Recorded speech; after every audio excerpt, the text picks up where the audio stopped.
Bueno, vamos a revisar algunos conceptos de oncología. La oncología es una rama de la medicina que tiene una parte clínica y una parte quirúrgica. La verdad es que se conjuncionan ambas ramas para un tratamiento integral de un paciente que, en su caso, sea portador de un cáncer. Porque la oncología es la rama médica que estudia los tumores en general, benignos y malignos. Muchas veces algunos cánceres son de manejo exclusivamente clínico para su tratamiento o muchas veces solamente proporciona un alivio a las repercusiones orgánicas y sistémicas de un cáncer cuando este no es ya reversible. En cambio, la oncología quirúrgica tiene como principal objetivo el tratamiento quirúrgico definitivo pocas veces, la mayoría de las veces de alivio y otras veces para evitar complicaciones. Entonces, hay un principio básico en la medicina que dice que todo médico puede curar algunas veces, como que mostrando las limitaciones de la ciencia médica, como tratando de bajar del pedestal que antiguamente era mucho más prominente del médico, ¿no? Que era un personaje muy importante, muy endiosado, que resolvía, rescataba de la muerte a las personas, pero en realidad las tasas de curación no son tan altas en general en la medicina. Pero la obligación de todo médico es buscar la curación de su paciente. Lo logra, según este adagio médico antiguo, algunas veces el médico cura, pero muchas veces, o casi siempre, el médico tiene la obligación de aliviar el sufrimiento del paciente. Si bien no le puede curar o no le podrá curar, tiene que aliviar a ese paciente. Y ese mensaje por detrás es en realidad un enfoque integral del paciente. El paciente viene y no tienen que focalizarse solo en su enfermedad. Tienen que ver al paciente de una manera integral. Es una persona, es un ser humano que siente, que ama, que tiene preocupaciones, que tiene ideas propias, tiene un mundo aparte. No es solo su enfermedad, a eso se refiere. Aliviar se refiere a atender estos aspectos del paciente. Como alguna vez les dije, en toda enfermedad, las manifestaciones clínicas, digamos, el cuadro clínico compone un 100%. Solo 50% de ese sufrimiento clínico se debe a la alteración orgánica, a la enfermedad misma, lo que podríamos decir la patología. Y un 50% es las repercusiones psicológicas en el paciente, las repercusiones emocionales del paciente.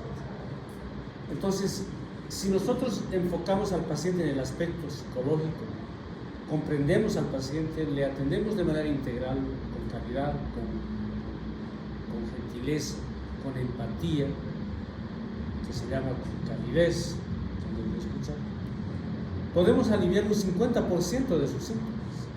Deja de sufrir ese paciente un 50%. Y si encima hacemos algo por la patología misma, podemos lograr unas altas tasas. Pero si solo nos dedicamos a la parte orgánica, estamos descuidando la obligación de aliviar al paciente es casi siempre debemos lograr.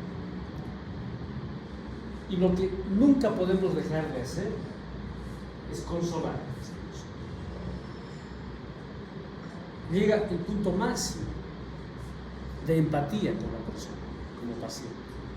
Entender que es un ser humano como nosotros, uno mismo, sufre, etc. Así que esos son principios básicos de conducta ética del médico, que se traslada perfectamente al concepto de oncología, porque el cáncer es una enfermedad muy grave, con poca chance de cura, por lo general, y que acarrea mucho sufrimiento. Nos vamos a poner de acuerdo en algunos conceptos. Primero, ¿qué es un tumor?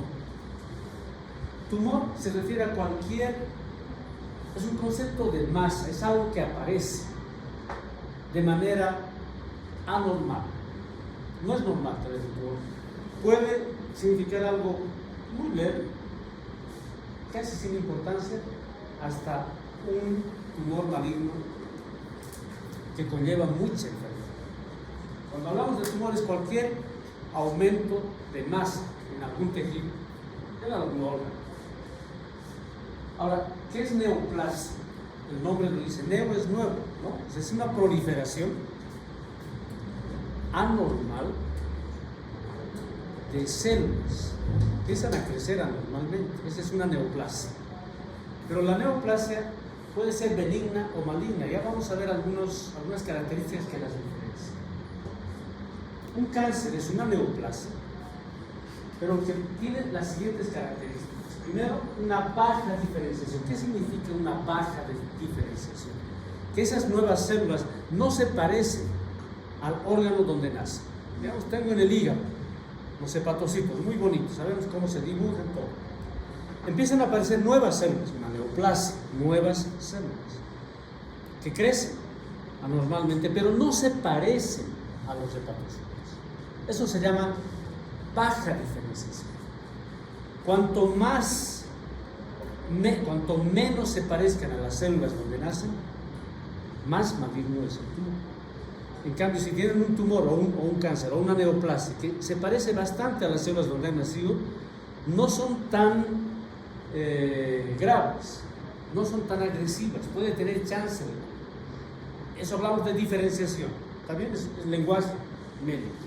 Una célula bien diferenciada es una neoplasia, o sea, una neoplasia con células bien diferenciadas es una neoplasia inicial o poco maligna, quizás benigna, con chance de cura. En cambio, un cáncer con células mal diferenciadas, poco diferenciadas o totalmente indiferenciadas, son células muy agresivas. ¿Ya? Es el concepto de diferenciación, una característica de los cánceres. Otro, que tienen un potencial invasivo, tienen un potencial infiltrativo, cosa que una célula normal no lo tiene. Pues estas células empiezan a crecer infiltrando, metiéndose en tejidos sanos.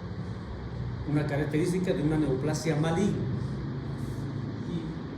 Otra característica, que tiene una capacidad invasiva.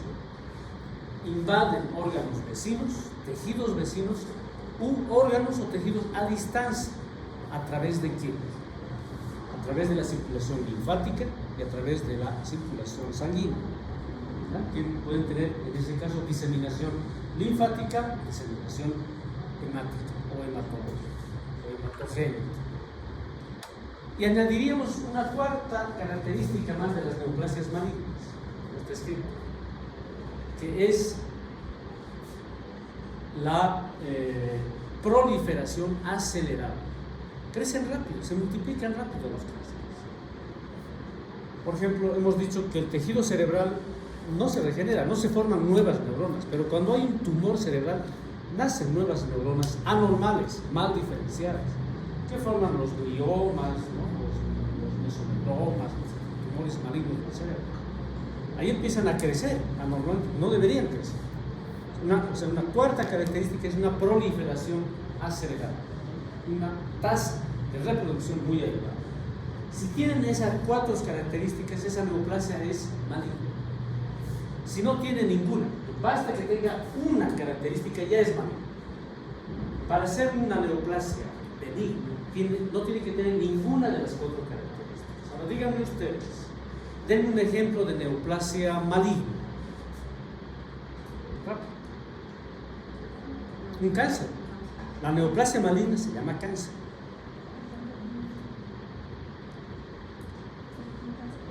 ¿Un qué? Un cáncer pulmonar. ¿Sí? Es una neoplasia maligna. Un tumor o una neoplasia benigna, un ejemplo. Cáncer de mama. Cáncer de mama. Eso es maligno, muy maligno. De hecho, es uno de los cánceres más importantes con alta mortalidad. Nada que ver. Un cáncer o una neoplasia benigna, a ver, piensen pues. Les va a llegar un paciente con un tumor. ¿Y qué van a hacer? Su primer trabajo es saber si es una neoplasia benigna o maligna. Es decisivo para el paciente. Por lo tanto, tiene que estar en mente qué características tiene una neoplasia maligna, un cáncer, y una neoplasia benigna. A ver, neoplasia benigna, ya pues rápido. Ya han hecho ginecología, ya. Un tumor, ¿cómo? Es un leiomioma o mioma, ese es un tumor. Crece, ¿no? Efecto de masa. Pero es benigno. No tiene estas características, no tiene baja inflamación, no invade, no metastiza. Y su tasa de proliferación no es muy acelerada. ¿Han dicho otro ahí? Un teratoma maligno o amartoma también se llama, es benigno. Aunque parezca monstruoso, ¿no? Has debido ver algún teratoma. Un tumor más o menos grande, horrible, tiene grasa, tiene pelos, diente, cabello, feo. Mal aspecto. Y hay un tumor de mama que crece grande, monstruosamente, igual a veces les cuelga hasta la región inguinal, que se llama tumor filoides, que pese a su aspecto es un tumor benigno, no va a metastizar, no va a invadir otros órganos, pero tiene crecimiento acelerado. Bueno, ¿cómo es la carcinogénesis? Ahora, vamos a entrar a hablar de por qué se produce el cáncer. ¿Por qué? La pregunta mágica. ¿Cómo es que nace un cáncer?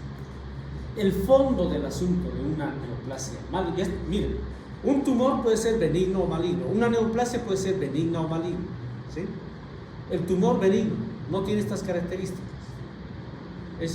Puede tener un tratamiento definitivo, no pasa nada, pero la neoplasia maligna es lo que se llama cáncer.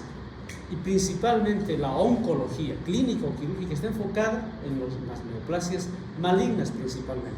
No es que no vea los tumores malignos, también los ve, pero principalmente su foco es la neoplasia maligna, o sea, los cánceres. Entonces, ¿cómo nace un cáncer? El fondo del asunto es una alteración genética. ¿A qué se debe el cáncer? A mutaciones genéticas. Paren de contar. Ese es el origen. Es el factor inicial, central, que su modo de presentación, el tiempo en que se presenta, la severidad de la neoplasia o la chance de manifestarse fenotípicamente una información genética, depende de algunas condiciones, principalmente ambientales. O sea, hay una ligación, una relación con algunos aspectos ambientales, pero la condición sine qua non para que se produzca el cáncer es una mutación genética. ¿Sí? Puede haber deleción, transmutación, ¿qué más hay? Deleción, transmutación, ese tipo de alteraciones genéticas. ¿Ya? Miren, ¿qué se muta? ¿Qué es lo que muta? Si es genético, es el material genético, DNA, ácido desoxirribonucleico. ¿Cómo? Es ácido nucleico. Entonces, en una célula normal empieza a multiplicarse las células, hiperproliferación. ¿Sí? ¿Y cómo es posible? Hemos visto en la anterior clase del sistema inmunológico que hay sistemas de detección temprana de cualquier anomalía celular, ¿no? Les ven diferentes y ya son marcados para apoptosis, para fagocitosis, etcétera, etcétera. Y estas células sí, empiezan a diferenciarse de las células normales y empiezan a crecer. ¿Por qué pasan por alto la vigilancia inmunológica del organismo? Precisamente porque han mutado genéticamente. Para reconocerte a ti, sé que usas lentes, te voy a reconocer a través de ese. Pero si has mutado tu información genética, hace que no se vean, se escondan tus gafas para el resto de las personas, para los mecanismos de control. Esa mutación genética esconde estas manifestaciones celulares y por lo tanto las hacen invisibles al sistema inmunológico. ¿Ya? Hay un crecimiento que no es detectado por los mecanismos inmunológicos. Por lo tanto, empieza a haber una proliferación celular descontrolada.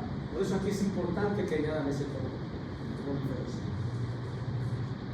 Muy bien, empezó a crecer el tumor, muchas células y hay una masa neoplásica o cáncer. ¿Qué necesita esas células? Necesitan sangre para vivir. Entonces empieza a haber angiogénesis, es decir, nuevos vasos sanguíneos que van a alimentar esas células cancerosas. Este concepto es importante de la angiogénesis, porque muchas veces tiene que ver con una estrategia de tratamiento. ¿Cuál es esa estrategia de tratamiento? La embolización. Si digamos, están creciendo aquí arterias, son ramas de alguna arteria principal, digamos, ramas de la arteria mesentérica inferior, la rama iliocónica para un cáncer de colon, digamos. Yo puedo embolizar esa arteria, a propósito, hago una arteriografía y introduzco ahí un tapón en la arteria, lo he embolizado. Y todos los tejidos por delante del émbolo van a morir porque les estoy privando de circulación sanguínea. Y de esa manera puedo matar el cáncer con este tejido. Fíjense cómo sirve de entender la patología. Bueno, empieza a haber proliferación vascular, el tumor está bien sano, o sea, está, bien nutrido, se sigue reproduciendo y sigue siendo invisible a los mecanismos de control porque ha mutado genéticamente. Es decir, un lobo ha adquirido el traje de un cordero, ¿no? De una bestia. Un malvado se ha cubierto y no lo reconoce. Y cuando ha crecido lo suficiente, el próximo paso es la invasión, la infiltración a un tejido vecino o una invasión a distancia a través de la síntesis. Es como la etapa final de la historia natural del cáncer. Entonces el cáncer es básicamente una enfermedad genética, ¿sí? Que ocasiona mutaciones que lleva a proliferación. Entonces, cuando les pida ahora definir cáncer, tendrán ustedes que elaborar este concepto. El cáncer es una enfermedad genética que se caracteriza por hiperproliferación celular causada por mutaciones genéticas que le hacen invisible a los mecanismos de control celular. ¿Sí? O sea, la oncología está muy ligada a la inmunología. ¿Qué tiene que ver? Pues eso le hace a uno susceptible. Hay mutaciones genéticas que se transmiten de padre a hijo. Si alguien tiene una mutación genética, esa mutación puede transmitirse a sus descendientes. Un ejemplo, ¿quién me da? Angelina Jolie. ¿Qué pasó con Angelina Jolie? A ver, cuenta la historia. Cuéntale a tus compañeros. Según se hizo un estudio genético en el cual salía que tenía familiares que no tenía antecedentes de cáncer de mama, sí, ella también podía tenerlo, entonces es tipo mamanomas. Y luego ya se vio, creo que tenía otros tipos de cánceres que ya no sé, algo así. Sí, un bonito ejemplo. Hay una mutación genética y bien identificada, o sea, en qué cromosomas, en qué partes de los alelos de los cromosomas genéticos los han localizado. Y eso se manifiesta a través de marcadores genéticos. Hay personas que tienen antecedentes de cáncer familiar, se hacen estudios ya muy temprano. Y esta Angelina Jolie se hizo un estudio genético y tenía marcadores tumorales para cáncer de mama y para cáncer de ovario. Al tener esta mutación genética, ella tenía una chance muy alta de hacer cáncer de mama o cáncer de ovario. ¿Saben a cuánto llega si alguno tiene ese marcador genético? Cerca del 87 al 95% de probabilidad de hacer cáncer. O sea, es casi seguro que va a hacer cáncer. Entonces, si ella ya tenía esa información, todavía no desarrolló el cáncer. El tiempo es variable, pero tiene la mutación genética, en algún momento va a ser el cáncer. Pues ella tomó la decisión de someterse a una estrategia de lo que se llama disminución del riesgo de cáncer. No es la eliminación, no es profilaxis, porque aún puede quedar una chance ya muy baja. Reduce de 87, bajan a 1, 2, 3%, 0,5% de chance de hacer cirugía. ¿Qué creen que hizo Angelina Jolie? ¿Qué hizo? Totales. ¿O qué le hicieron? Mamectomía, mastectomía bilateral. Se le sacaron las mamas y le sacaron los ovarios. Ella hace todo eso. Con eso eliminó la chance de su cáncer a un 0,5%. Se llama cirugía reductora de riesgo de cáncer. ¿Qué le pusieron? Mamas dicen una mamoplastía, ¿no? Implantes. Y para los ovarios, ¿qué creen que ha hecho? Una mujer joven, como Angelina Jolie en ese tiempo, ahora ya no es tanto, sin ovarios.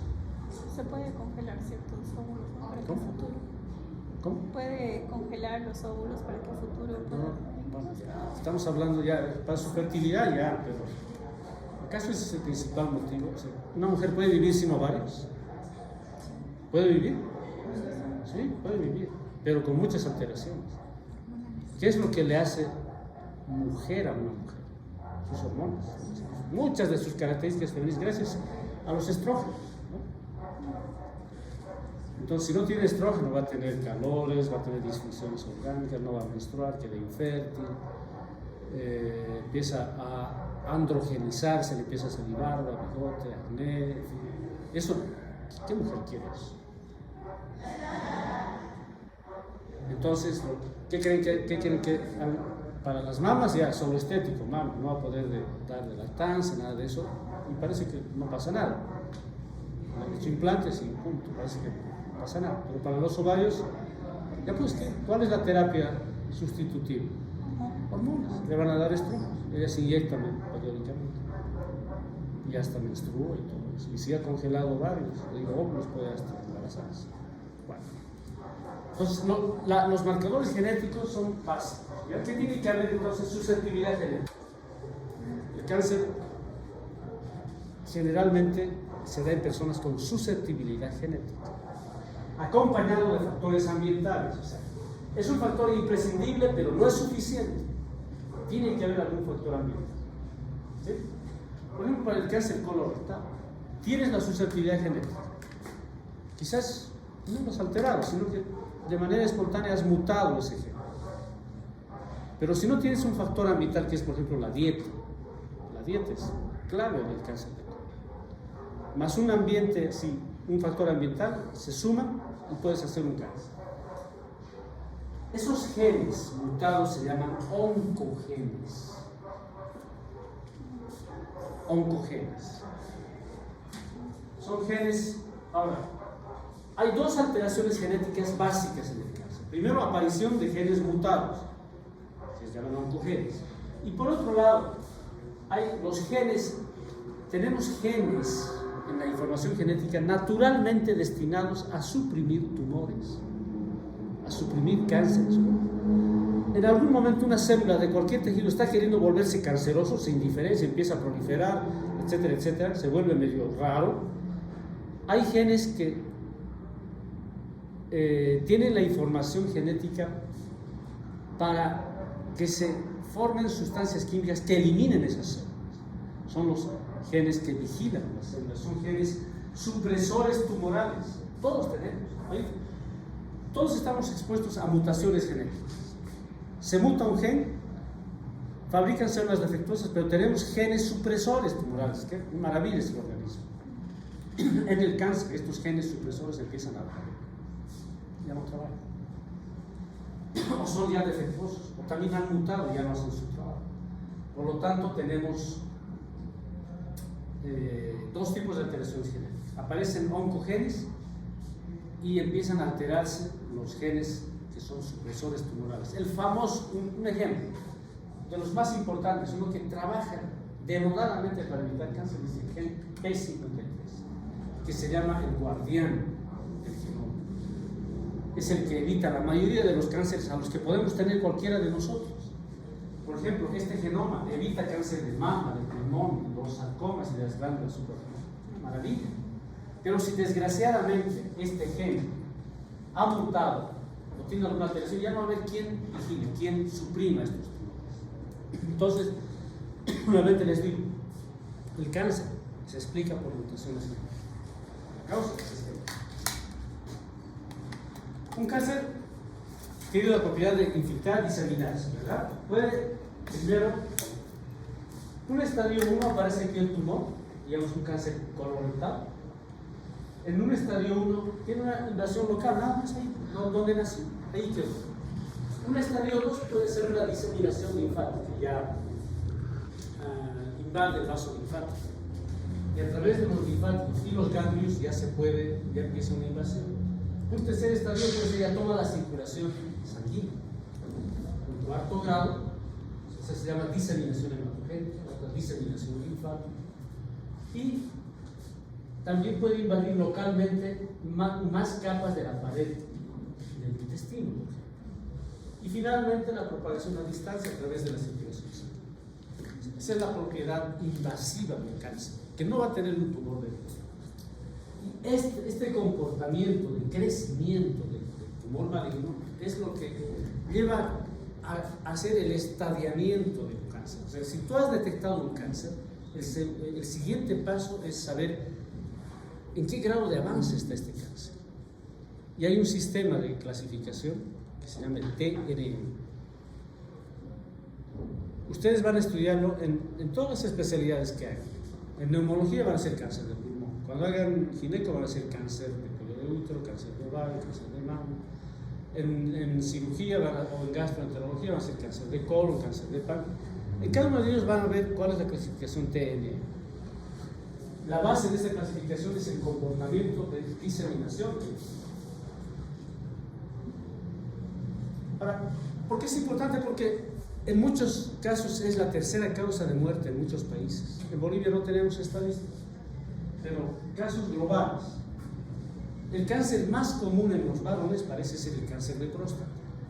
Atención varones, a partir de los 40 años tienen que hacer algún tipo de rastreo.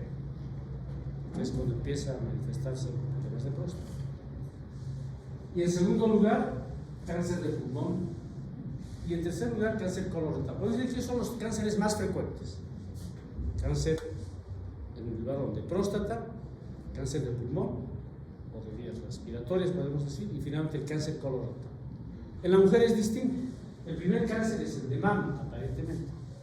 El segundo, el cáncer de pulmón también. Y tercero, el colorectal. En nuestro medio parece que el cáncer del cuello uterino, aquí está hablando del cuello uterino, parece que está en primer lugar en las mujeres. ¿Cuál es el cáncer más común en Bolivia en las mujeres? Parece que es el cáncer del cuello uterino. Después el de mama, después el de colorectal. Fíjense la tasa de incidencia de próstata, 27%, y ninguno es tan alto. Y en otros países, en la mujer, la de mama es más alta. Nuestro medio parece ser el cáncer de cuello. Ahora, la mortalidad de la próstata no tiene tanta mortalidad como el cáncer de pulmón. Si tienes cáncer de pulmón, tu chance de morir es muy alta, 28%. Casi 30 de 100 pacientes van a morir una vez detectado el cáncer de pulmón. Es muy alto. Lo mismo que en las mujeres. ¿Ya? O sea, una cosa es la incidencia y otra cosa es la mortalidad. Son cánceres muy agresivos. Les dije que teníamos que estadificar el cáncer. Una vez que has detectado el cáncer, tienes que saber en qué grado compromete al paciente ese cáncer. Hay dos formas de clasificar. Es por qué tanto compromete tu funcionalidad. Puede haber un estadio de 0 al 4, que es el performance status, que es el estado funcional, más simple. Tiene que ver con qué grado de actividad, desde que haces normalmente tus actividades, haces ejercicio, caminas, hasta que permaneces 100% en reposo debido al cáncer. Solo por el cáncer, no puedes ya ni caminar, no puedes alimentar, estás en cama. A eso se refiere el estadiamiento funcional. Les voy a decir, no es muy importante. La idea es simplemente, o sea, para ustedes, para el oncólogo, para el internista, es muy importante, para el que hace terapia, etc. Pero para nosotros a este nivel tenemos que saber que la clasificación funcional simplemente se refiere al grado de compromiso de tus actividades normales. Por ejemplo, en la escala del performance status va desde un estadio 0 a un 4. Fíjense, actividad normal hasta que el paciente está encamado. Esto es lo mismo. Capaz de realizar el índice de Karnofsky. Es para que lo sepan, ¿no? ¿Qué es el índice de Karnofsky? Es una escala de estadiamiento funcional de los cánceres. Igual, que califica al paciente desde que hace sus actividades normales como que no tuviera nada, lo cual implica un grado muy leve de avance del cáncer, hasta un grado avanzado en el que el paciente está en cama. En ambos es lo mismo, fíjense.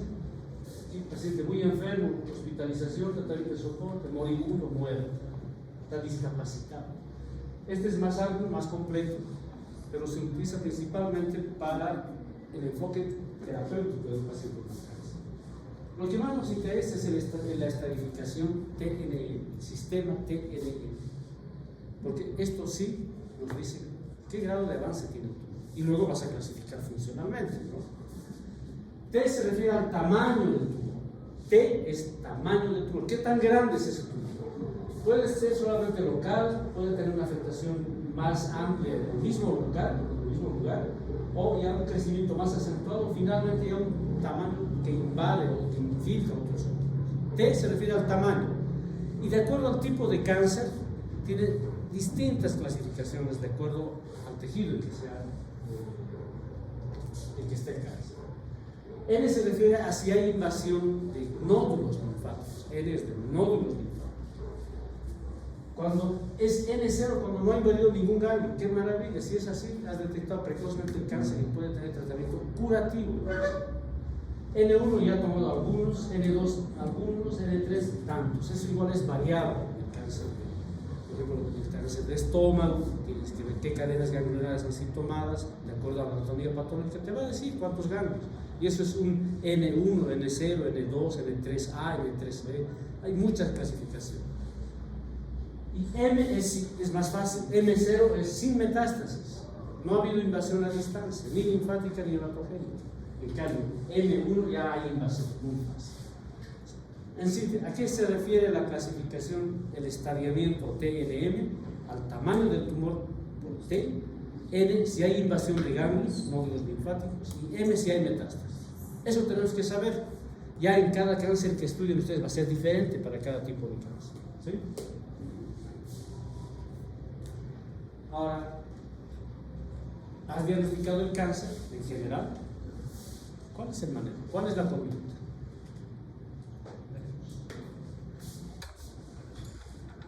Primero, y una de las primeras, se creía que antes que el cáncer solo lo curaba el cirujano. Otra vez, no es así, es una rama clínica y quirúrgica. Pero el tratamiento quirúrgico es el más común en las formas localizadas, cuando el cáncer no ha invadido, etc. El tratamiento quirúrgico puede ser hasta curativo, pero no, la mayoría de las veces no va a curar, pero también puede ser paliativo.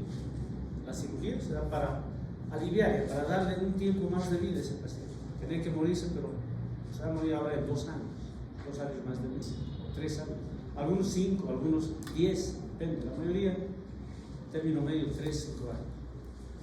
Eso se llama cirugía paliativa. O alguna complicación por la cirugía, digamos un tumor de colon que te obstruye, te causa obstrucción intestinal.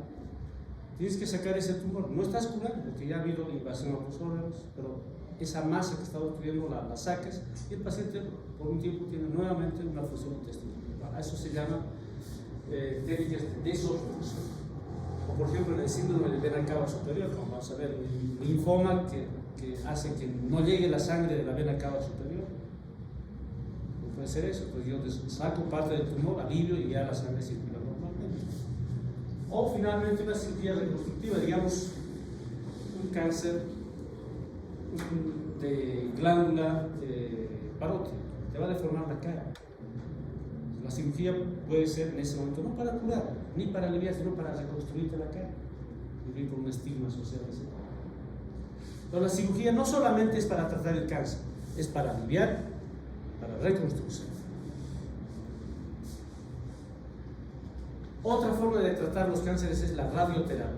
Esto se basa en qué? En que si tú irradias a tu paciente, o sea, radiación,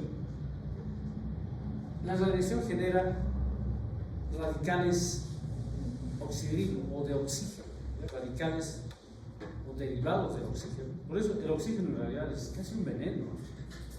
No hay que exagerar con el oxígeno. Aquí la radioterapia genera radicales de oxígeno libres que dañan el ADN de las células tumorales. Pero también causa alguna alteración en las células normales. No distingue, ¿ya? Aunque su foco sea las células tumorales. Y la radioterapia actúa principalmente en células que tienen alta tasa de proliferación, que son las células malignas. Se proliferan rápidamente. Igualmente, puede ser curativa o paliativa. Y atención aquí con, otra vez, lenguaje médico. Comprender el concepto. Cuando hablamos de radioterapia, hay tres tipos de radioterapia. La teleterapia, que es la más común. Yo tengo aquí mi aparato de radiación y te disparo radiación para que tu tumor se cure o disminuya. Eso es lo más común. Radioterapia es casi sinónimo de teleterapia. Pero existe la braquiterapia. ¿Qué es la braquiterapia? Debí escuchar. En la braquiterapia yo te introduzco en el organismo, te implanto una cápsula, un dispositivo, y desde ahí, digamos que tienes un cáncer de estómago. Yo te introduzco en el estómago, en la pared, un dispositivo. Desde ahí va a irradiar a tu estómago. Eso es braquiterapia. ¿Habían escuchado alguna vez ese concepto? Eso es braquiterapia. Y finalmente, una técnica que es más moderna, está en desarrollo todavía. Intravenosamente pueden hacer radioterapia, irradiar a tu paciente por inyección intravenosa, que es a través de radioisótopos, o sea, marcadores radioactivos. Todo es radioterapia. O sea, ¿cuáles son las opciones de radioterapia? La teleterapia, que es lo más común, lo más antiguo, la braquiterapia, que es implante, y la inyección de isótopos radioactivos. Entonces, el tratamiento quirúrgico puede ser con radioterapia, puede ser con quimioterapia, que es la estrella del tratamiento. Quizás lo más importante del tratamiento de la cirugía. Eso ha cambiado drásticamente el pronóstico de varias cirugías. La quimioterapia ha salvado vidas, ha curado cáncer. O sea, hay que darle el crédito. Mucha gente dice, la quimioterapia. Han de escuchar ustedes mucha propaganda negativa a la quimioterapia. Claro, la quimioterapia también ataca células buenas.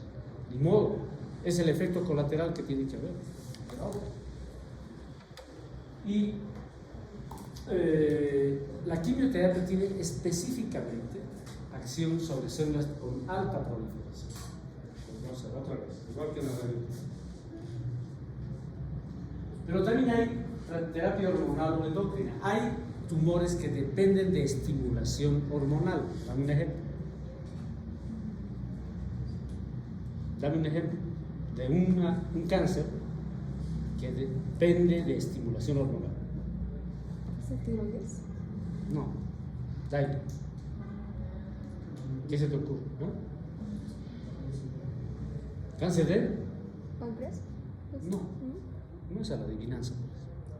¿De qué hormona dependería? ¿Ah? La testosterona también podría ser que afecta lo que es el cáncer de próstata. Sí, muy bien. Por ejemplo, un cáncer hormonodependiente es el cáncer de próstata. Por eso el tratamiento en el cáncer de próstata, una alternativa de tratamiento muy frecuente es la orquiectomía. Fuera testículo, para que no haya testosterona. O el cáncer de mama, que tiene estimulación estrogénica.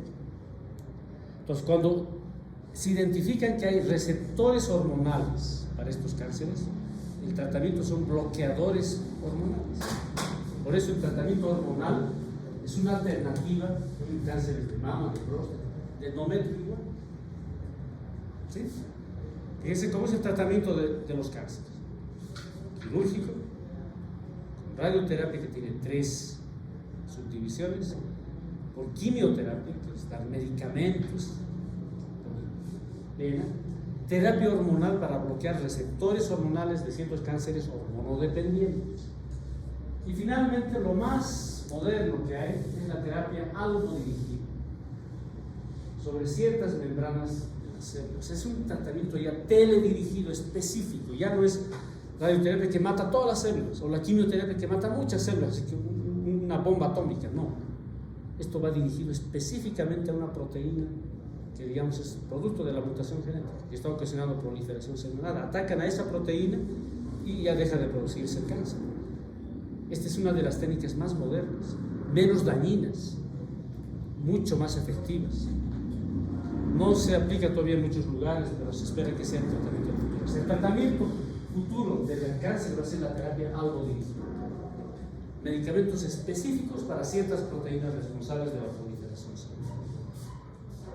Esas son las alternativas de tratamiento del cáncer, ¿sí?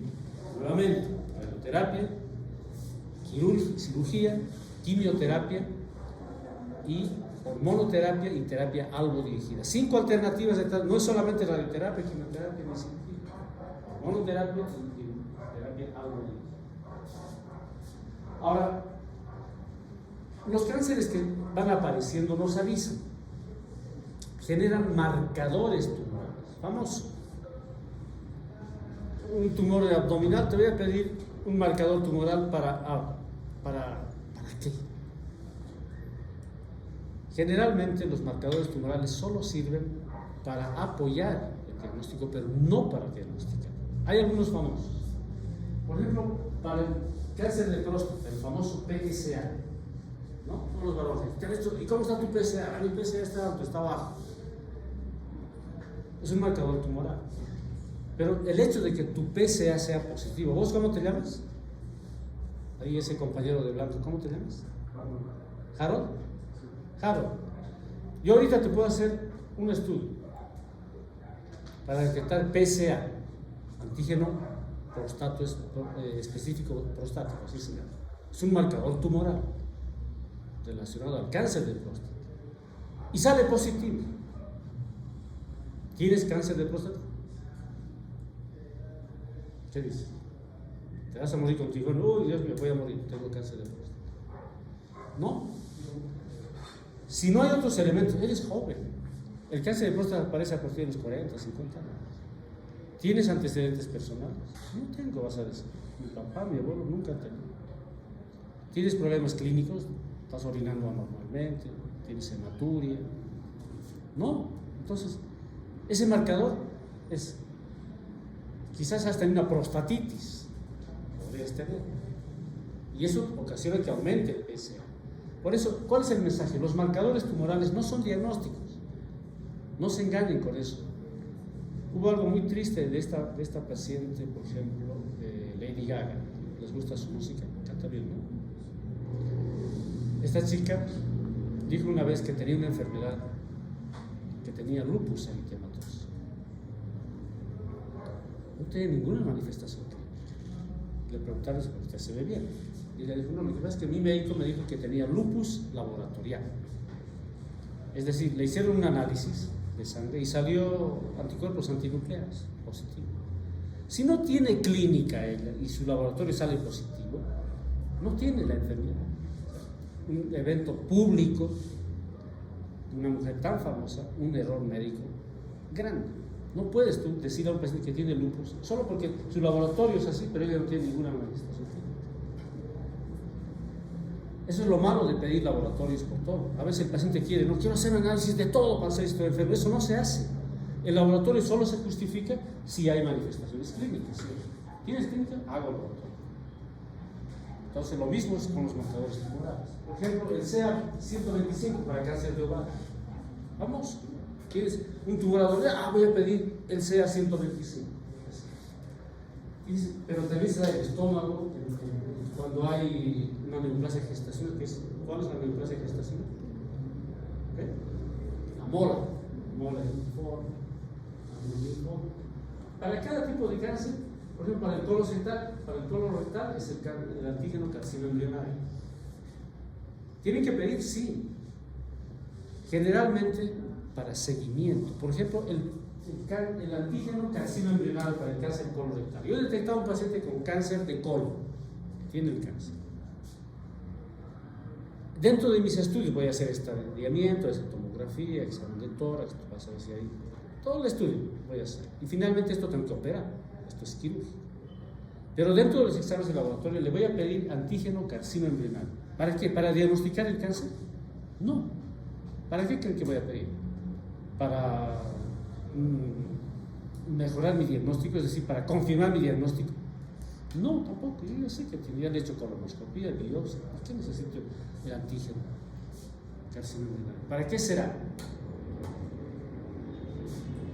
Para seguimiento. Los marcadores tienen la función principalmente de seguimiento. Digamos, el antígeno carcinoma embrionario estaba, cuando yo lo he operado, en 40. Le he operado, le he sacado el cáncer, he hecho todos los márgenes bien, aparentemente saqué todo el tumor. Luego, para el seguimiento del paciente, le voy a estar pidiendo otra vez antígeno carcinoma. ¿Qué tiene que pasar con esto? Tiene que ir bajando. Porque se supone que el cáncer que produce este marcador ya no existe, ya no hay quien lo produzca. Tiene que ir bajando, bajando. Próximo mes, baja. Un mes más, sigue bajando hasta que sea cero. O hasta que sea valores normales. Pero si se mantiene o va aumentando, significa que hay otra fuente de tumor, ha recidivado. Después de un año le hago un antígeno carcinoma embrionario, otra vez empieza a subir, quiere decir que el cáncer ha vuelto, ha recidivado. Para eso sirven los marcadores tumorales, para control post-tratamiento. ¿Sí? Ese es el mensaje que quiero que tengan respecto a los marcadores. No que aprendan de memoria. ¿Cuál es el marcador tumoral del cáncer hepatocelular? Vas a recordar, es el CA, el BCA, no. Son acá. Tienen que aprender el valor. En algún momento van a aprender, claro que sí. Al ovario, sea 55, para el colon del antígeno carcinoma embrionario, para la próstata del PSA, van a aprenderlo de manera natural, pero todavía no se angustien en memorizar todo. Hablemos específicamente de la quimioterapia, que es, como dice, la estrella del tratamiento actual, porque la terapia algo dirigida, la radioterapia intravenosa con radioisótopos son situaciones más actuales, todavía no está diseminado como tratamiento en todo el mundo. Y hablemos de lo que sigue siendo lo más usado, que es la quimioterapia. Como les digo, actúa principalmente sobre células con alta tasa de proliferación, ¿sí? Con un turnover, ¿no? Recambio muy acelerado.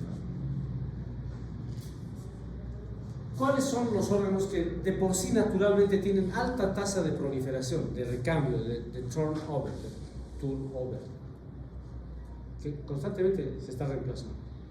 Normalmente, la piel, ¿sí? Tú descansas, en 24 horas casi, en 48 horas toda tu piel, tienes otra piel, en 48 horas has cambiado totalmente, porque descamas. ¿Qué más? Otro órgano que descame tanto. Las mucosas, igual que el estómago, el intestino, recambio. ¿Sí? Hay células y otras células, los glóbulos rojos a veces, los glóbulos blancos, tienen alta tasa de recambio celular, no de proliferación, sino se cambia constantemente porque vas perdiendo lo. La quimioterapia actúa sobre células que tienen alta tasa de proliferación. ¿Cuáles son esas? Las células cancerosas, ¿sí? Tienen una tasa muy alta de proliferación, pero también ataca a las otras que también tienen alta tasa de proliferación, piel y mucosas. Por eso es que un efecto colateral de la quimioterapia es que el paciente tenga mucositis. Las mucosas se inflaman.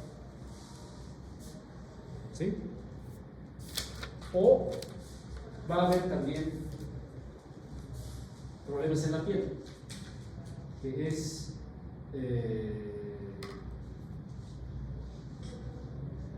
la famosa alopecia, porque para sostener el cabello, para alimentar el folículo piloso, necesita recambio celular en la piel, pero como la quimioterapia ataca estas células, ya no hay alimentación folicular y pierdes el pelo en la quimioterapia, porque actúa a nivel de la piel, que tiene una alta tasa de proliferación. No prolifera, el cabello se te cae, pierdes la quimioterapia. Ahora, eso es reversible, ya dejaste de hacer quimioterapia y te vuelve a crecer el pelo. Otro, más efectivo, en los tumores de crecimiento rápido. La quimioterapia es especialmente efectiva en algunos tipos de cáncer como el linfoma, porque esos tienen alta tasa de proliferación. Haces quimioterapia, prácticamente puedes curar con quimioterapia los linfomas, si es que lo has detectado en un estadio temprano. Hay opciones para hacer intravenosa o intratecal, se puede hacer quimioterapia directamente en el líquido cefalorraquídeo, un meningioma o un tumor cerebral, o en la vena, ¿no? O si es un cáncer intraperitoneal, puedes directamente inyectar en el abdomen. La mayoría de es por catéteres intravenosos. Puede ser quimioterapia, tengo que tener un acceso venoso permanente, porque la quimioterapia a veces dura meses, 3 meses, 6 meses, 9 meses. Entonces te voy a inyectar diariamente un medicamento, tengo que tener un acceso venoso, no te voy a pinchar cada vez. Famoso es el catéter pegígeno, que vamos a ver ahorita, o algunos catéteres implantados. Generalmente se administra en ciclos, ¿no? Digamos, en una semana te dan 3 días seguidos, luego descansas. La próxima semana 2, 3, esos son ciclos. O a veces es en bol, de infusión continua, depende mucho. Y algunas pueden causar necrosis en el sitio de infección. Eso es la quimioterapia. Son los catéteres. Es un catéter implantado. Pincho aquí directamente. Aquí adentro hay un catéter implantado. Yo solo pincho con la luz y directamente. Es mejor que tener un catéter así que puede infectarse, que puede estar por mucho tiempo. ¿No? Es el catéter de Higgins, ¿ya? El más se usa. Ahora, esto es clave para que aprendan. Me va a gustar mucho preguntar esto. La quimioterapia puede ser neoadyuvante, puede ser adyuvante, puede ser paliativa. ¿Cuál es la quimioterapia neoadyuvante? Es la quimioterapia que yo doy antes de operar a un paciente. Tienes un cáncer de ano, un cáncer rectal, cáncer anorrectal, grande. Si voy a operar eso, te voy a dejar incontinente. O sea, las heces fecales van a salir sin que tú tengas ningún control, porque tu aparato esfinteriano está comprometido con el tumor o está en el margen de seguridad, porque un principio del tratamiento quirúrgico en el cáncer es que yo saque el tumor, pero con un margen de tejido sano variable, que en el cáncer de colon es 5 centímetros distal y 8 centímetros proximal. Tengo el tumor y 5 centímetros más tengo que cortar. Tejido sano, o sea, márgenes de seguridad. Si mi paciente tiene un cáncer colorectal, al hacer los 5 centímetros le voy a volar su ano, su aparato de contención fecal. ¿Cuál va a ser la historia de este paciente? Le voy a dejar incontinente, va a estar caminando y la caca se sale. ¿Quién puede vivir así? Calidad de vida mala. Y hay una estrategia para esto. Si yo hago quimioterapia neoadyuvante, otra vez, neoadyuvante significa antes de operar. Le aplico quimioterapia y el cáncer reduce de tamaño. Si medía 5 centímetros, se va a reducir a 1 centímetro. Ahora ya voy a tener margen de seguridad. No le voy a extirpar su ano. Fíjense, la quimioterapia neoadyuvante sirve para reducir el tamaño del tumor y poder yo tener más opciones quirúrgicas. En el cáncer de mama, por ejemplo, si yo hago quimioterapia neoadyuvante, reduzco el tumor, ya no le voy a hacer mastectomía radical, quitarle toda la mama, hacerle vaciamiento ganglionar, que es monstruoso. Una mujer sin mama, ¿cómo es eso? Le afecta a las mujeres. Por más que le hagas un implante luego, etc. No es lo mismo. Si haces vaciamiento ganglionar, además escúchenme una cosa, cuando es cáncer de mama no puedes hacer implante. Angelina Jolie lo hizo porque no tenía cáncer. Todavía no tenía el cáncer, pero si tienes cáncer, muy pocas veces puedes tener un implante. Es decir, tradicional, ¿no? De silicona, una mama estética, ¿no? Generalmente está contraindicado. O sea, generalmente no vas a beneficiarte del implante. Entonces, una mujer sin mama se deprime. Para evitar eso, puedes hacer quimioterapia neoadyuvante, reduces el tamaño de la mama y puedes hacer una cirugía económica. Solo haces una cuadrantectomía, solo quitas el tumor. No haces vaciamiento ganglionar porque el tumor se ha reducido. Mucho que agradecer a la quimioterapia neoadyuvante. Para eso sirve, para reducir el tamaño previamente a la cirugía. ¿Sí? En cambio, el objetivo, la adyuvante es después de la cirugía. Te operé el cáncer de ovario, el cáncer de hígado, el hepatocarcinoma.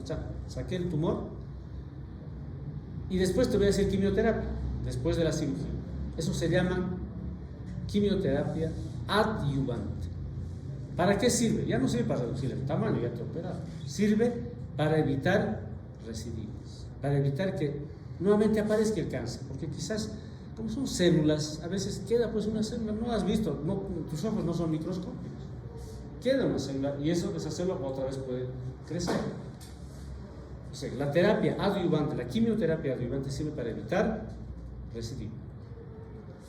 Y hay también la quimioterapia paliativa. Les hablé de ese tumor que ocasiona obstrucción intestinal. Quizás para evitar que te obstruya, te hago terapia, reduce el tamaño del tumor y punto, nada más. No te he operado, no es neoadyuvante por eso. No es adyuvante porque no te he operado tampoco, después de la cirugía, pero sí es paliativa porque va a reducir el tamaño. Tus síntomas van a disminuir. Principales efectos adversos. Primero es mielotoxicidad. La quimioterapia te va a liquidar tu médula ósea. Por eso vas a tener anemia, leucopenia. Si tienes anemia vas a estar con problemas nutricionales. Si tienes linfopenia o leucopenia, mejor dicho, tus defensas van a bajar. Vas a ser susceptible de que cualquier infección te afecte. Ese es el problema de la quimioterapia. También puede causar alopecia, como ya hemos dicho, ¿no? Los quimioterapios inhiben el crecimiento de las células del folículo, pierdes el pelo, pero después te vuelve a crecer. El más común de los efectos colaterales, náuseas y vómitos. Vomitan, nunca he visto vomitar a personas tanto como pacientes sometidos a quimioterapia. Vomitan hasta una bota. Es horrible. Es el efecto más común. Y el otro, la mucositis, que ya habíamos hablado, que causa hemorragia digestiva, úlceras estomacales, anales, úlceras aftas en la boca, efectos colaterales de la quimioterapia.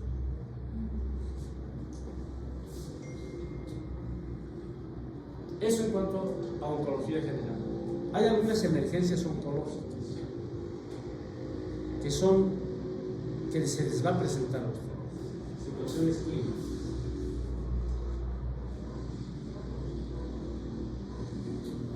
La hipercalcemia.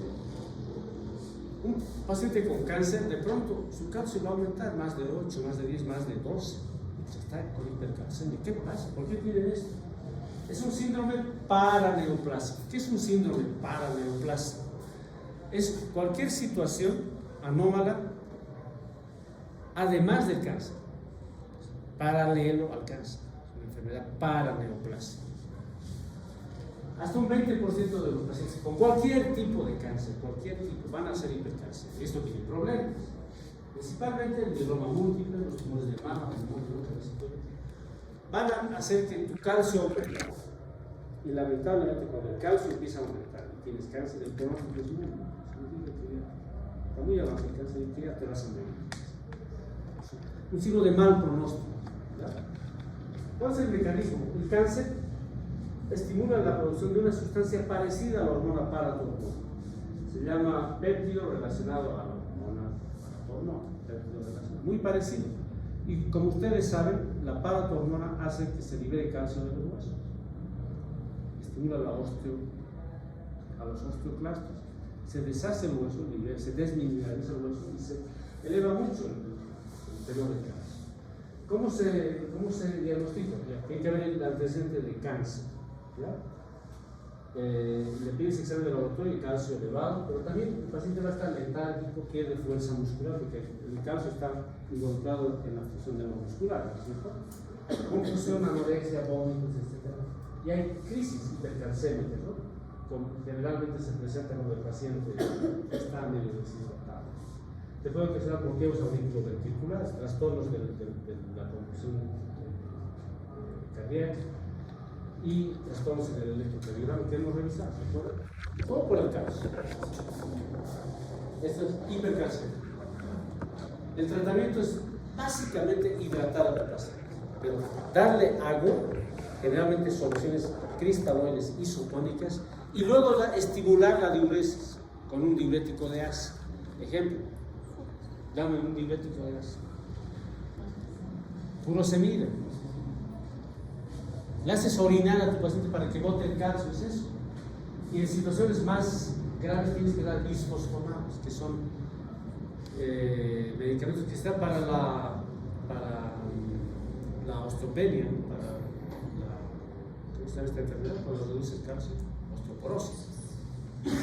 Ustedes, damas aquí, chicas, cuando tengan la menopausia, muchas van a tener que recibir bisfosfonatos, porque al perder estrógenos, también el hueso se vuelve débil. Para evitar eso, casi todas toman bisfosfonatos. Ya te veo tomando de aquí a unos 30 años. Entonces, ese es el tratamiento de la hipercalcemia. hidratación, o sea, cuando se presenta de manera aguda, hidratación, diuréticos y en casos muy serios bisfosfonatos. Punto. Uno de los más famosos es el síndrome de lisis tumoral y se da principalmente en los linfomas, ¿ya? Pero puede darse también en otros. ¿Qué pasa? Ya creció tanto el tumor, ya no tiene dónde crecer más, ha habido mucha proliferación y ese tumor se empieza a deshacer, revientan estas células. Al reventar estas células tumorales, puede ser espontáneo, revientan espontáneamente o por el tratamiento. Has hecho quimioterapia, has matado estas células y por lo tanto las células revientan. Por el tratamiento o de manera espontánea, revientan. Y al reventar liberan todo lo que hay pues en las células, que potasio, fósforo, calcio. Y al salir potasio, electrolitos causa desequilibrios transmembrana, el sodio empieza a alterarse en el extracelular, etc. ¿Y cómo se presenta eso? El paciente viene con fiebre, con temblores, tiembla y después hace fiebre. Y con trastornos electrolíticos. Este es un linfoma, se rompen las células y aquí en la sangre se liberan potasio, fósforo, ácido úrico, calcio, que puede causar injuria renal aguda, ritmos alterados por el potasio, puede ocasionar mareos, puede ocasionar calambres o debilidad muscular. Es grave, el paciente viene así, temblando. ¿Qué me pasa? Y que hacer anamnesis, preguntar. Sí, tengo cáncer, tengo linfoma, que me dicen, o me han aparecido estos ganglios aquí, estas bolas. Síndrome de lisis, es bien frecuente. Tienen que ligar con el antecedente de cáncer, porque si no, una fiebre con temblores puede tener otras causas. Ese es el síndrome de lisis tumoral. ¿Cómo se diagnostica? Primero hay hipercalemia, ¿no? Causa problemas cardíacos. Hay hiperuricemia que ocasiona daño renal. Hay hiperfosfatemia y hipocalcemia. Fíjense, les he dicho, la hipercalcemia es por sí sola una alteración paraneoplásica. Pero en el síndrome de lisis tumoral el calcio más bien disminuye. Pero disminuye porque se acopla al fósforo. El fósforo forma fosfato de calcio. Entonces, disminuye más bien el calcio porque se unen fósforo y calcio. Y por esa razón el calcio disminuye y también te ocasiona problemas. Puede ocasionar lesión renal aguda, insuficiencia renal aguda. ¿Y cuál es el tratamiento? Otra vez hidratación. Tienes que diluir esas sustancias y hacer orinar a tu paciente, buenísimo. ¿Ya? Tendrás que dar, por ejemplo, albuminol para el ácido úrico. Corregir los electrolitos. Hay hipercalemia, hemos aprendido ya a manejar la hipercalemia. Hay hipernatremia o hiponatremia, manejamos la hiponatremia con los soluciones y todo. Dar líquidos. Otra complicación oncológica es la neutropenia febril. Que hemos dicho que la quimioterapia, el cáncer de ocasión, la neutropenia febril es por el tratamiento del cáncer, no es espontáneo. Generalmente es por el tratamiento. Y con la quimioterapia, que hemos dicho que suprime la médula ósea, ¿verdad? Entonces ya dejas de fabricar a tus defensores, que son los glóbulos blancos. Ya no tienes linfocitos, macrófagos, neutrófilos. ¿Quién te defiende? Nadie. Por lo tanto, vas a tener un cuadro infeccioso. Clásicamente, ese paciente viene con neutrófilos menor a 1500. Lo normal es que tengamos unos 3000 más o menos de neutrófilos. Neutropenia grave cuando tienes 500 neutrófilos por milímetro. Nada, ¿qué es 500 por milímetro? Nada. El paciente viene febril, ¿ya? Y generalmente los agentes son gram negativos en un 70%. Y te puede ocasionar rápidamente un shock septic, que ya hemos visto. Dominan sepsis, shock. Así viene el paciente choqueado, con sepsis. Y entonces tenemos que investigar un foco. Y generalmente el primer foco es un foco respiratorio. O sea, el paciente viene con neumonía, por gérmenes un poco atípicos. Tiene historia de cáncer, tiene historia de haber sido sometido a quimioterapia. Ya está hecho el diagnóstico. Le haré un examen de laboratorio y veo neutropenia, ya diagnóstico neutropenia febril, porque viene con fiebre el paciente. Fácil. ¿Qué tengo que hacer una vez que diagnostico? Hemocultivo, porque a veces no tengo el foco. Mi paciente simplemente está con fiebre y con leucocitos muy bajos, con neutrófilos muy bajos. Pero no sé cuál es el foco. Sé que el pulmonar es el principal, pero no tienen ahorita neumonía. Le he examinado, los he juntado, le he hecho radiografía, no tiene datos de neumonía. Entonces ahí está escondido ese foco. Por eso tengo que ser hemocultivo. Tengo que ser urocultivo.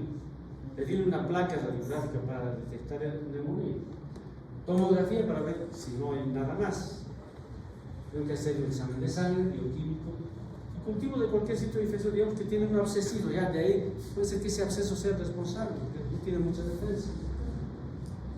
Diagnostiqué, hice esta propedéutica inicial, pues voy a empezar antibiótico. Tengo que empezar antibiótico empírico.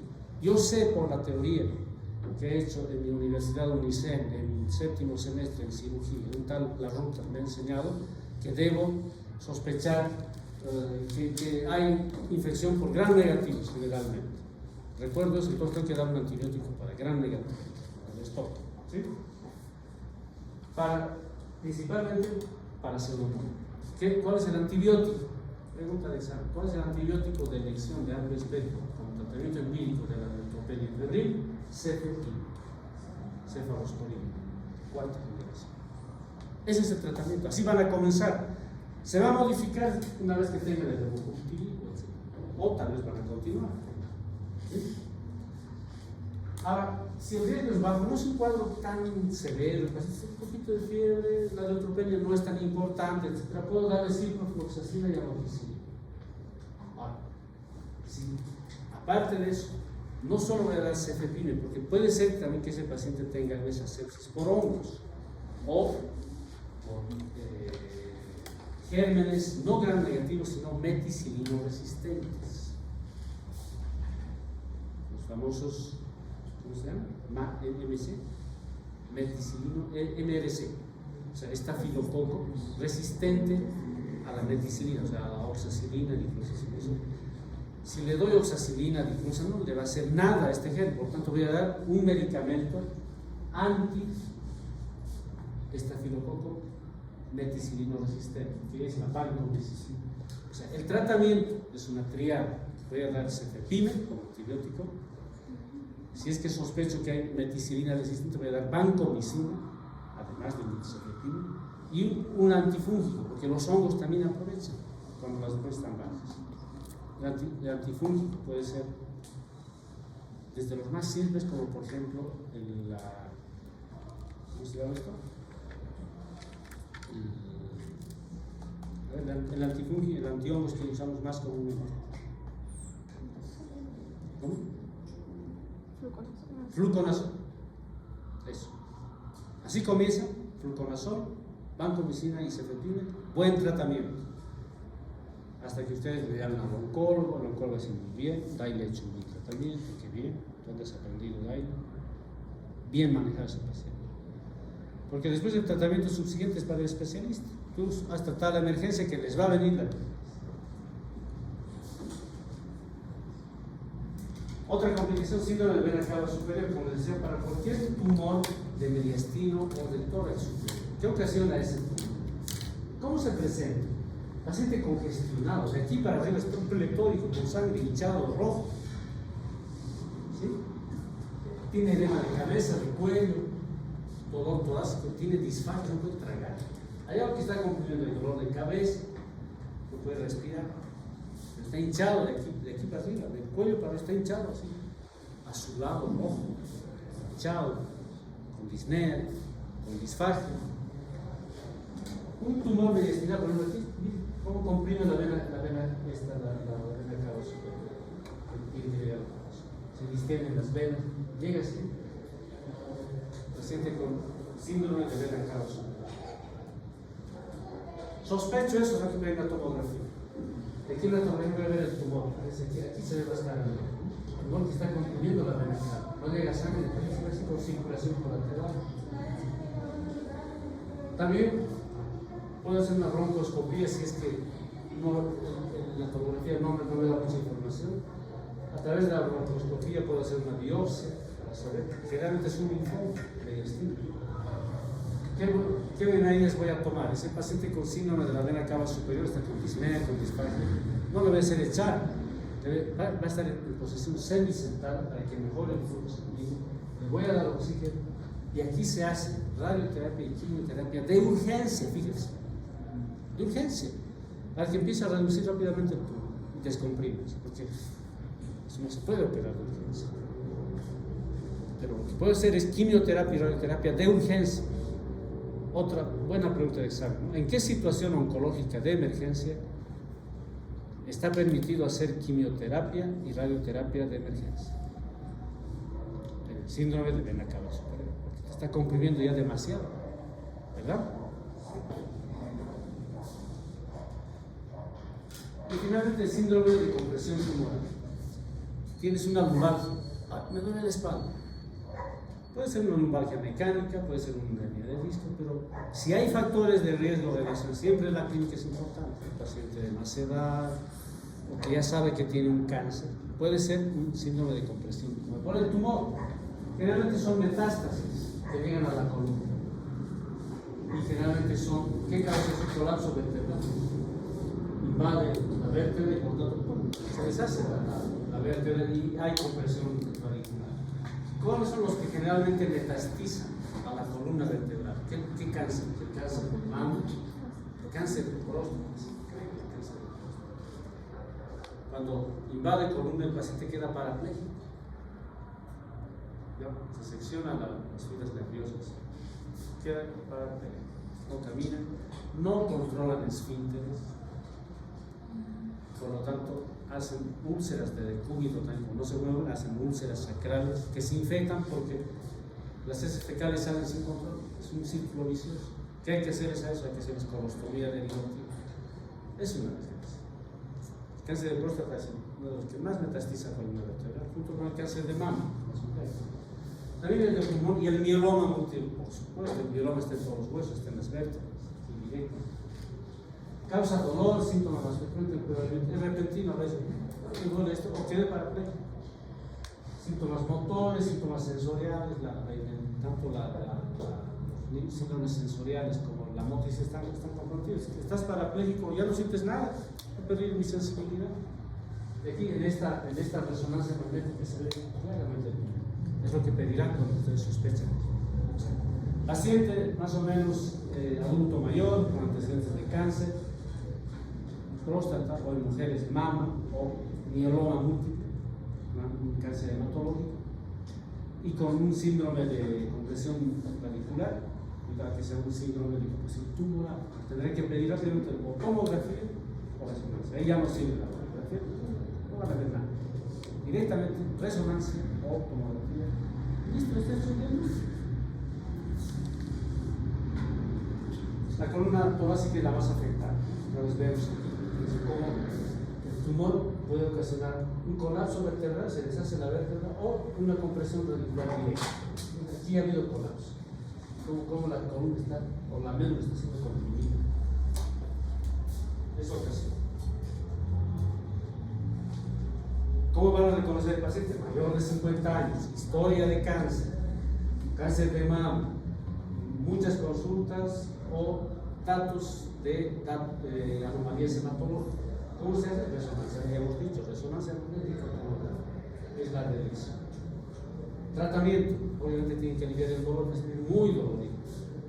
A veces llega a dar opioides incluso.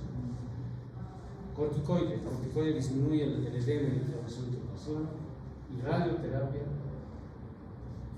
no tanto de urgencia, ¿ya? Aquí lo principal es el tratamiento clínico, es casi un tratamiento de emergencia. Neurocirujano viene, saca el tumor para descomprimir, no para curar.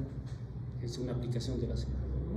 No le voy a salvar del cáncer, va a seguir con su cáncer, pero voy a cortar gran parte del tumor para que descomprime, ya pues se alivie ese dolor, esa compresión, y quizás recupere su motricidad, su sensibilidad, hasta que se muera por el cáncer. ¿Sí? Eso es, los cánceres. ¿Qué tema más viene a esto? El segundo tema es